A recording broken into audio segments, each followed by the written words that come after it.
If you're standing in the garage with a half-finished project and the question in your head is, will this pump even bend the pipe I need without turning my budget into a disaster, you're not alone. Most hobbyists and small shop fabricators hit that wall when they first encounter a foot-operated pipe bender. You want the muscle to get the job done, but you also want to avoid spending a small fortune on a machine that sits in the corner unused because it's either too weak or too cumbersome. That uncertainty is exactly what I wanted to clear up before I even pulled the chain on this review. Link is in the description if you want to check the product details on Amazon. So, why does the Prolinemax 10-ton air hydraulic foot pump pipe tube bender matter? In plain terms, it's a foot-controlled, air hydraulic bender that claims to handle 1 inch, 1 inch, and 1 inch pipe with a 10-ton force. Its claim to fame is the 3 standard dies that give you 120-degree bends, plus the optional extra dies if you need more angles later on. The base sits on 3 casters, so you can roll it around your shop or job site without needing a forklift or a second pair of hands. First, let's talk about who should actually consider buying this. If you're a DIY enthusiast who regularly works with copper, PVC, or light gauge steel for things like garden irrigation, small-scale HVAC, or decorative metalwork, the 10-ton capacity hits a sweet spot. You'll find that the foot pump gives you enough leverage to bend those medium-sized tubes without the pain of hand cranking each piece, and the 3 dies cover most of the common angles you'll need: right angles, 45-degree, and a gentle 30-degree curve. For small workshops that don't have the space for a full-size hydraulic press, the 3-caster base means you can tuck it into a corner and pull it out when the job calls for it. On the flip side, if you are in a professional pipe fitting business that works with larger diameters, say 2-inch pipe or thicker steel, this unit will quickly feel underpowered. 10 tons might sound a lot, but bending a 2-inch steel pipe often needs 15 to 20 tons of force, especially if you're trying to achieve a tight radius. In that scenario, you'll be fighting the machine and likely damaging the pipe or the dies.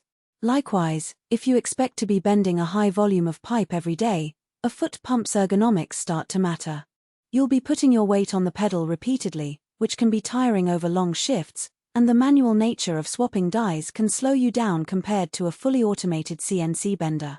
Now, let's dig into the practical strengths that actually matter on the shop floor. The first thing I noticed is the simplicity of the foot pump action. You press down with your foot, the air hydraulic system engages, and the pipe bends in a smooth, controlled motion.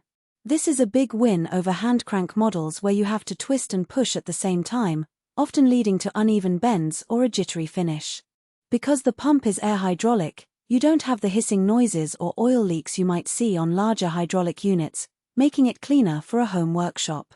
Another strength is the modular die system.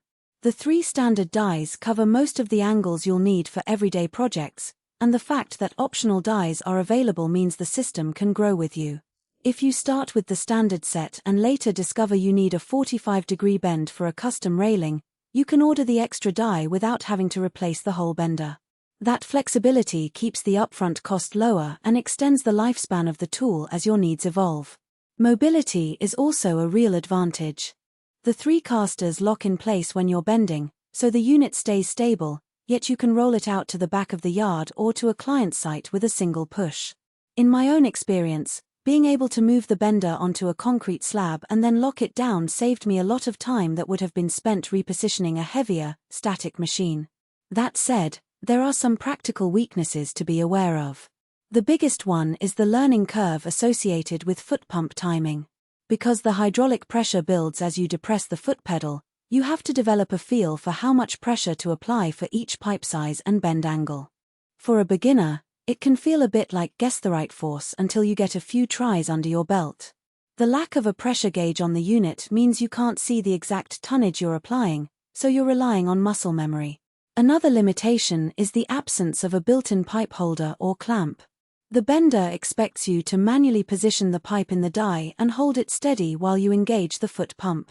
For thin-walled pipe, this isn't a huge issue, but if you're working with softer materials that can deform under pressure, you may need an extra clamp or jig to keep the tube from